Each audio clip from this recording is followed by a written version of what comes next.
Olá, meus amigos do Centro Espírita Lados Humildes. É um prazer estar novamente com vocês.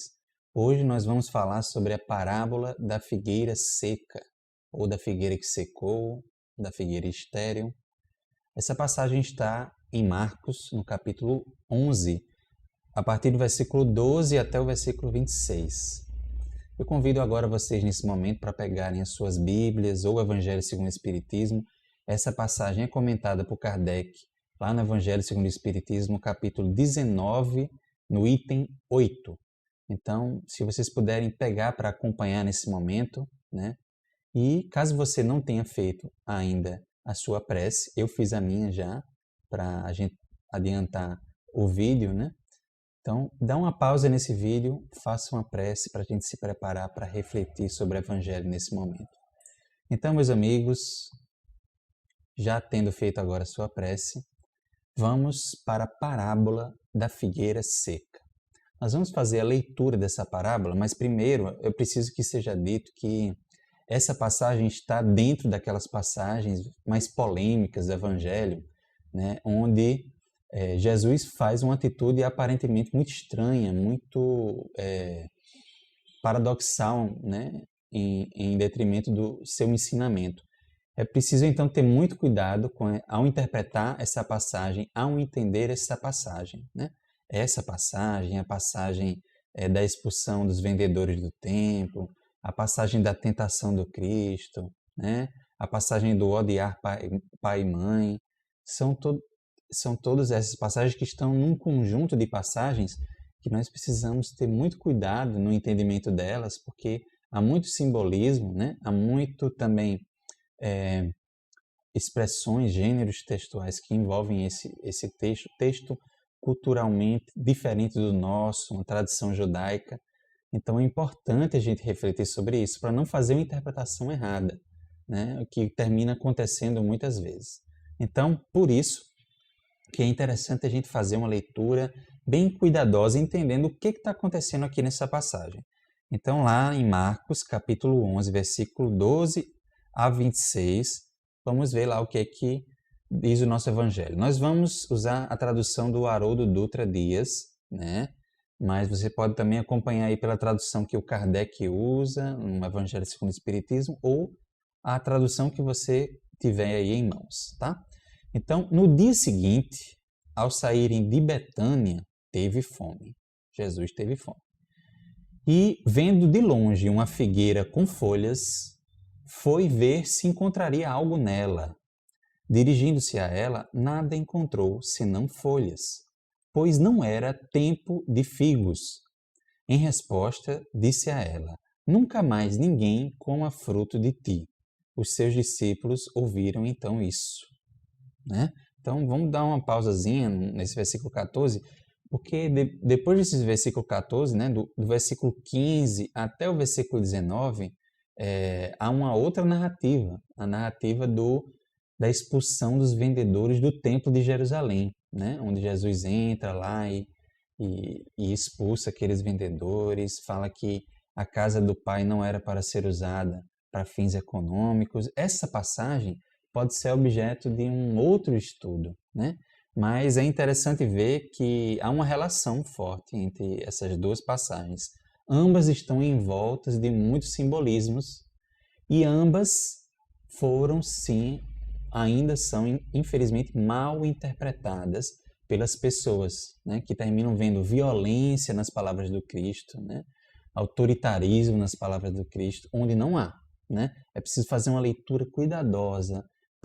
Procuremos nessas passagens alguma intenção de violência do Cristo e vamos ver, será que a gente vai achar? Acredito que não, né? Então, a gente vê muito em filmes, né, em séries, em qualquer obra que se propõe a retratar o Cristo, né, muitas vezes uma retratação dessas passagens com um movimento de violência, né, de se impor com a força em relação aos outros. E se a gente for ver a literalidade da passagem, se for uma tradução bem feita, não é isso que está no texto. É preciso ver bem primeiro o que está no texto, né? depois como a gente está interpretando aquilo, né? E geralmente, quando causa uma estranheza, é porque a gente está fazendo uma dessas coisas erradas, ou a tradução ou a interpretação, tá? Então, o que aconteceu até agora? Jesus, ao sair de Betânia, tá? Em direção a Jerusalém, né? Ele teve fome, né? E ele encontra então essa figueira, essa árvore de figos cheia de folhagens e procura um figo e não acha, né? E aí ele diz a ela: nunca mais ninguém comerá do seu fruto, né? E os discípulos ficam só olhando aquela cena, tá? Uma cena no mínimo estranha, né? Vamos olhar com cuidado. Então, depois dessa passagem por Jerusalém, onde Jesus vai ao templo, a expulsão dos vendedores dos vendilhões do templo, a volta, né, de Jesus, eles vão passar de novo nesse caminho de Jerusalém para Betânia. Então, ao raiar do dia, passando no local, isso a partir do versículo 20, tá? Ao raiar do dia, passando no local, viram que a figueira havia secado desde a raiz. E Pedro, lembrando-se do fato, lhe diz: Rabi, eis que a figueira que amaldiçoaste está seca. Em resposta, Jesus lhe diz: tende fé em Deus. Amém vos digo que quem disser a este monte, sejas tirado e lançado ao mar, e não duvidar no seu coração, mas crê que o que está dizendo acontece, assim será para ele. Por isso eu vos digo que tudo quando orardes e pedirdes, crede que o recebestes, e assim será para vós. E quando estiveres orando, perdoai, se tendes algo contra alguém, para que também vosso Pai que está nos céus vos perdoe as vossas transgressões. Mas, se não perdoardes, também vosso Pai que está nos céus não vos perdoará as vossas transgressões. Então, há muito conteúdo aqui. É importante a gente tomar esse contato com o texto, fazer essa leitura. Se você puder acompanhar com um livro na mão, seria ótimo, né? Mas caso você não tenha entendido a narrativa, volta um pouquinho o vídeo, ouça de novo a minha leitura, né?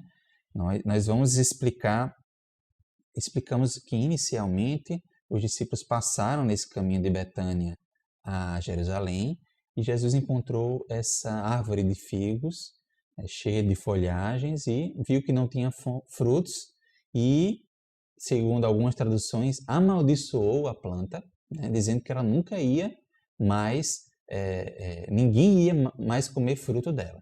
E aí, depois da passagem por Jerusalém, voltando por lá, Pedro percebe: olha, Jesus, aquela figueira que você amaldiçoou, ela está seca, totalmente seca agora. Estava com folhagens verdes, agora estava totalmente seca, né? E aí Jesus diz que se você tiver fé, diga para uma montanha ser lançada ao mar e ela será lançada, né? Olha que conteúdo, né, problemático a princípio, né? Jesus amaldiçoando uma figueira, né, que não fez nada para merecer aquilo, né, dizendo que se você quiser, se você crer, se você acreditar, você pode dizer para uma montanha, ela vai ser lançada para o mar, né? O conjunto de simbolismos fortíssimos que essa passagem tem, né? Ele termina fazendo uma lição sobre a oração, sobre as petições das orações, né? Se vocês acreditarem, tudo que orar e pedir será concedido, né? Pedir e obtereis, ele fala também em outro momento. Esse mais ou menos é o resumo da passagem, para que a gente monte o cenário na nossa cabeça do que aconteceu, né? Pelo menos do que aconteceu em termos do que está escrito, do que foi narrado, né? Por quê? Porque talvez não tenha acontecido exatamente assim, né? A maioria dos intérpretes, inclusive o nosso querido Allan Kardec, interpreta essa passagem, assim como várias outras no Novo e no Velho Testamento, como uma parábola teatral, né? Uma parábola de ação, que era muito comum entre os profetas, né? Ao invés deles trazerem uma profecia, um ensinamento, né, através da palavra, muitas vezes eles utilizavam de uma encenação, de uma teatralização para demonstrar algum ensinamento. E olha que interessante, muito provavelmente a aldeia que eles passaram ali, que encontraram essa figueira, né, que é a primeira cidade que fica no caminho de Betânia para Jerusalém, é Betfagé. E Betfagé, esse nome Betfagé significa casa dos figos não maduros. Esse nome Betfagé significa isso, casa dos figos não maduros. Olha que intrigante. Então, começa a fazer sentido que, na verdade, Jesus utilizou o nome daquela cidade que eles estavam passando, né? E muito provavelmente era uma cidade que tinha esse nome por causa das suas plantações e suas figueiras, né? Suas árvores de figo. E ele pegou essa oportunidade, né? Aproveitou esse nome da aldeia para trazer uma lição através de uma parábola, né? Uma encenação, uma comparação, uma metáfora para trazer um ensinamento, né? Não que tenha acontecido exatamente dessa forma, sem motivo algum. Por que motivo Jesus iria utilizar suas faculdades mediúnicas, suas faculdades magnéticas, para poder secar uma planta sem motivo algum, né? Então, é preciso entender que há vários elementos nessas passagens simbólicos. Por exemplo, há a narração de que Jesus teve fome. E eu gosto que a gente utilize, na verdade, ao enxergar que essa passagem agora é uma parábola, né, e não uma narrativa que aconteceu, de fato, assim como a parábola do bom samaritano, né? Muita gente acha que aquela parábola aconteceu, fato, mas não, aquela parábola foi também uma comparação que Jesus utilizou naquela história do samaritano que encontra um homem caído na estrada. Inclusive, né, Haroldo Dutra conta a história que ele estava lá em Israel e um dos guias turísticos falou lá para o grupo de turistas que eles estavam em frente da hospedaria que o samaritano levou o homem caído. E ele achou muito engraçado e intrigante porque, de fato, era uma parábola, um fato, uma fábula que Jesus contou. Então, essa hospedaria nunca existiu. No entanto, as pessoas acreditam, né? Hoje, muitos usam dessas enganações para poder convencer as pessoas disso. Enfim, então, é uma parábola, né? Então, quando Jesus é dito aqui no texto que o elemento Jesus, pronto, nós vamos chamar de elemento Jesus. Nessa parábola existe um elemento Jesus. O elemento Jesus teve fome, né? Se a gente pegar, por exemplo, a passagem da tentação de Jesus no deserto, que é outra passagem muito simbólica, né? Por que Jesus, um espírito puro, divino como ele seria tentado, né? Por uma figura como Satanás, como um demônio? É algo absolutamente figurado. E a gente começa a compreender esse símbolo quando a gente entende que Jesus representa, nessa passagem da tentação do Cristo, a figura de Israel. Então, Israel é que sofreu essa tentação no deserto, né? Por 40 anos no deserto. Assim como Jesus passou simbolicamente 40 dias e 40 noites no deserto. Aqui também, né, Jesus teve fome, né? Então, há um simbolismo por trás disso. E nessa passagem que nós estamos estudando, a figueira seca representa a nação de Israel, representa a nação judaica, o povo de Israel. É esse símbolo que faz com que a gente compreenda a passagem. E, em plano maior, na verdade, a nação de Israel, a gente sabe que representa toda a humanidade, todos nós. Então, há várias camadas interpretativas nessa passagem. Então, quando a gente lê essa passagem, que a gente entende, em primeiro plano, que quando se fala em figueira seca, essa figueira representa a nação judaica. Por quê? A gente não pode deixar de ver que aqui nós estamos diante de uma figura simbólica de Israel. Israel, então, não produzia fruto, mas estava carregada de folhas de pretensão, folhas de orgulho, né? Porque eram um único povo monoteísta, vieram de maneira única, de maneira inédita, com essa mensagem de um Deus único, de um Deus que abarca todo o planeta, todo o universo. Então, são esses que têm essa folhagem, né, de pretensão e muitas vezes de fingimento, né, que ornam uma aparência, mas no fundo o fruto que é bom não produz, né? E em primeiro plano dá para a gente interpretar dessa forma. É o que faz tanto Kardec como a maioria dos intérpretes, né? Que colocam que Jesus empregou ali simbolicamente a aparência, né, atrativa daquela figueira, né? Da figueira eles chamam de uma figueira enganadora, porque é uma figueira que estava cheia de folhagens verdes, né? E aí você chega, uma figueira cheia de folhagens e bonita, geralmente possui frutos. E quando você chega perto, né, você percebe que foi iludido, né?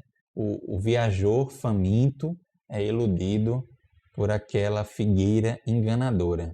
Vamos ver que isso tudo é uma simbologia, né?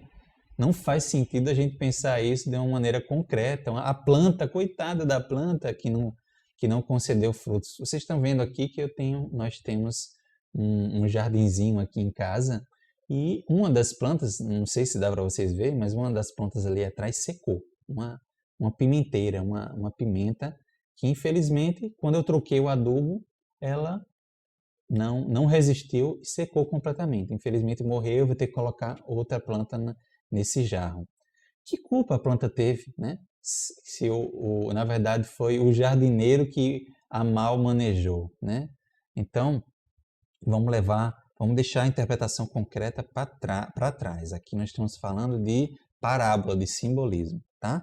Então, ali ele falava aos seus discípulos, dando aquele ensinamento, né? De buscar a nutrição verdadeira, né? Não a nutrição, ou seja, comparando os homens e comparando a sua mensagem evangélica, a sua igreja, nesse sentido de comunidade do evangelho, da boa nova, não poderia cair nessa, né? De se encher de paramentos, se ornar de figuras exteriores e não ter conteúdo, né? Não ter evangelho no coração, não ter amor, não ter sentimento, não ter reforma íntima. E olha que coisa, o que aconteceu com a Igreja do Cristo, né? Durante séculos e séculos, né? Então, apesar do aviso, aconteceu exatamente isso que acontecia na época, né? Entre as comunidades farisaicas, né? E cheias de hipocrisia que Jesus tanto comentava. Vou dar uma olhada aqui em quanto tempo nós estamos aqui de estudo para que eu não passe do tempo. Ok, né? Estamos em 18 minutos. Então vamos lá, já estamos chegando, é uma passagem curta, já estamos chegando no final dela. Então, Kardec, ele vai nos dizer que no Evangelho segundo o Espiritismo, olha que interessante, que todos os sistemas, todas as doutrinas que não houverem produzido nenhum bem para a humanidade cairão reduzidas a nada, né? Então, a gente sabe, a gente vê, por exemplo, alguns exemplos, alguns relatos de coisas que aconteceram exatamente dessa forma. Vamos pegar, por exemplo, uma doutrina que fez muito sucesso, né? Lá na década de 30, década de 40, que se aproveitou da fragilidade de um povo para semear a ideia de que existia uma raça pura, uma raça ariana, e com isso trouxe muito sofrimento para o povo, inclusive o povo judeu, que foi o nazismo, né? O arianismo, o nazismo, o fascismo também. Então, é uma doutrina que atingiu muitas pessoas naquele momento, principalmente na Alemanha, mas que chegou ao seu fim porque se demonstrou totalmente uma deturpação da realidade.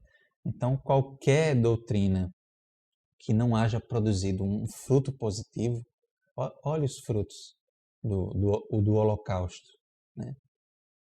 Um verdadeiro desastre. Então, nós temos ainda exemplos hoje e sempre tivemos de falsos profetas, falsos cristos, como há no Evangelho, que trazem uma mensagem cativante, uma mensagem de facilidades, de portas largas, mas que no final não tem um conteúdo, não tem um fruto bem estabelecido, né? Só há uma aparência de conteúdo, mas não há uma realidade. Então ele continua dizendo que todos os homens deliberadamente inúteis por não terem posto em ação seus recursos que traziam consigo serão tratados como uma figueira que secou, né? Então, o que a gente pode refletir aqui? Nós todos temos as nossas faculdades, as nossas possibilidades de ação, né? Nós viemos aqui com o nosso par de mãos prontas para trabalhar, para fazer o bem, não só para si, mas para o outro. E quando a gente não põe isso em prática, as nossas faculdades, as nossas habilidades, isso é uma falta de caridade com a própria humanidade, com a comunidade, com o outro, né?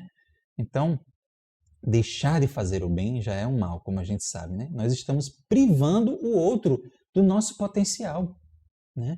Então, isso é a figueira seca. E a figueira seca, a gente sabe que está destinada a secar, né? Aquele que não utiliza das suas possibilidades, as perde, né? Como lição para que as utilize bem. Então, a figueira representa aí qualquer um que se professe ser possuidor de alguma bênção, de bênçãos espirituais, mas não passa um conteúdo, né? Há uma incoerência, há uma hipocrisia, há falta de frutos, é infrutífero. Então a figueira que Kardec continua, a figueira que secou é símbolo das pessoas que apenas aparentam propensão para o bem, mas que em realidade nada produzem de bom. Olha que interessante a gente refletir, não nos outros, mas em nós mesmos. Estamos utilizando as nossas potências, né? Nós somos cheios de boas intenções, mas essas intenções estão realmente se tornando prática, né? Então ele vai dar exemplos aqui, 2 exemplos. Primeiro, dos oradores, que têm mais brilho do que solidez, né? Olha só, eu que estou falando aqui para vocês, uma responsabilidade enorme. Eu, nesse momento, estou falando e o ouvido mais próximo que está ouvindo e quem está ouvindo em primeira mão, sou eu mesmo, né? Então eu tenho responsabilidade com as coisas que eu estou aqui sendo instrumento de fala para vocês que estão assistindo, né? Como mensageiro, como portador dessa mensagem do Evangelho, né? Então esses oradores que têm mais brilho do que solidez, suas palavras trazem um verniz superficial, de modo que agradam aos ouvidos, né? Cativam os ouvidos, sem, no entanto, revelarem, quando perscrutadas, quando buscadas no íntimo, algo de substancial para os corações. Essas mensagens bonitas, cheias de um verniz, cheias de um brilho, mas que se falta conteúdo, se falta prática, né? Falta de pragmatismos, da praxis, do empirismo, da forma de você realmente conduzir a sua vida, né? De que adianta falar do Evangelho se eu não busco praticar, se eu não busco trazer para a minha vida de fato, né? E aí o outro exemplo que ele traz é dos médiuns, né? Ele compara os médiuns, ele fala que os médiuns são como uma árvore, são árvores que devem fornecer alimento espiritual para os seus irmãos, né? Os médiuns vêm com a missão de trazer as mensagens, as luzes do alto para esse planeta, para esse plano físico, né? E principalmente ele fala aqui que nesses tempos de renovação social, olha como nós estamos passando por um momento de renovação extremo, uma chamada universal para a mudança. Então, é justamente nesses momentos que os médiuns, têm uma missão especialíssima. E se, porém, eles desviam desse objetivo, né,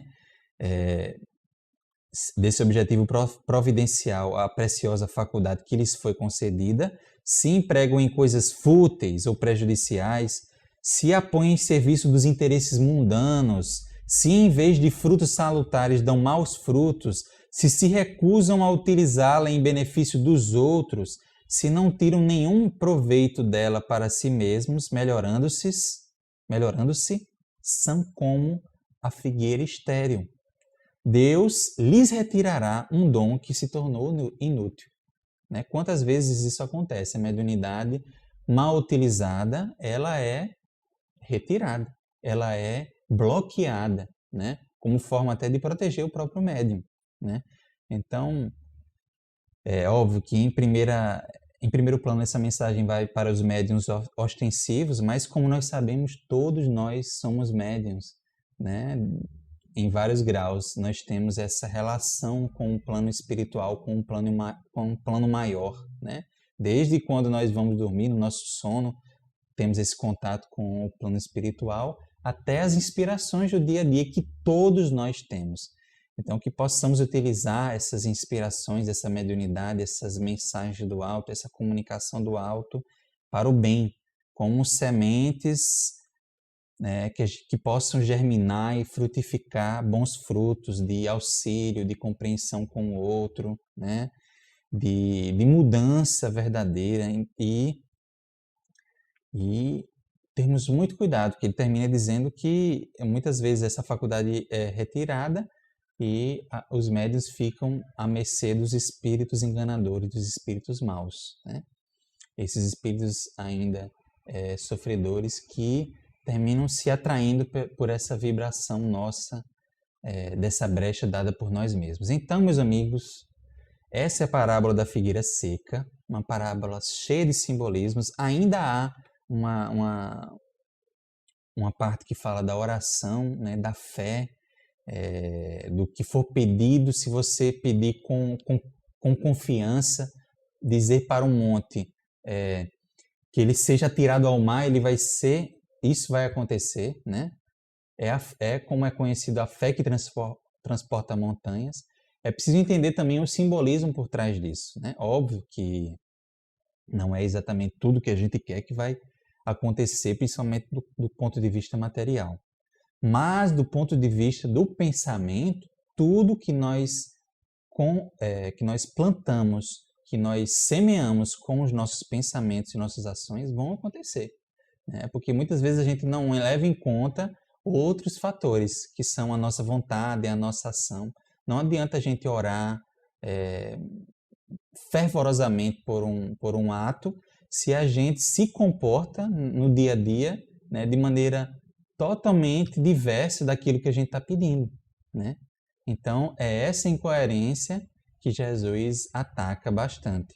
Então, é preciso ter essa compreensão. Pedir, obtereis, né? Então, tudo que a gente trabalha mentalmente para conseguir, a gente vai conseguir. Inclusive as coisas ruins, né? É preciso ter muito cuidado com o que a gente pede.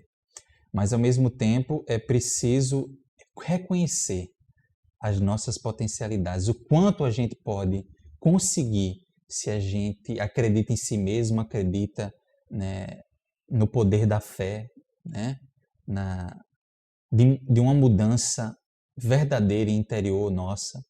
Então, Jesus está falando aqui desse poder da oração. E ainda dá a recomendação: se houver uma ofensa, uma mágoa no coração, perdoa primeiro antes de fazer essa oração. Porque essa oração com mágoa, ela vai estar sempre manchada por essa energia negativa. E muitas vezes uma oração termina se transformando numa oportunidade da gente enviar uma vibração negativa para alguém. Então, é preciso primeiro se despir dessas mágoas, ou pelo menos tentar iniciar o processo de perdão antes de se propor a fazer as orações que devem ser parte constante da nossa vida, né? Não só momentos esporádicos, mas viver em prece. Óbvio que a gente precisa inicialmente ter aqueles momentos antes de dormir, se possível, antes das refeições, ao acordar, esse contato que Jesus, inclusive, muitas vezes no Evangelho pratica, né? É importantíssimo para nós. Então, meus amigos, já com os nossos 30 minutos mais ou menos aí de estudo, espero que tenha ficado claro para vocês um pouco, né? Essa parábola que é bastante simbólica, a parábola da figueira seca. Espero que nós tenhamos esclarecido algumas dúvidas. Estamos à disposição para responder qualquer questão que tenha ficado, né? Pode me procurar no Instagram, Ismael Maia, ou no Facebook, ou no YouTube, né? Todos estão Ismael Maia. E, meus amigos, eu agradeço enormemente essa oportunidade de mais uma vez falar com vocês. Numa próxima, então, a gente conversa mais sobre o Evangelho, sobre essa mensagem consoladora da Boa Nova à luz do Espiritismo. Um abraço grande a todos.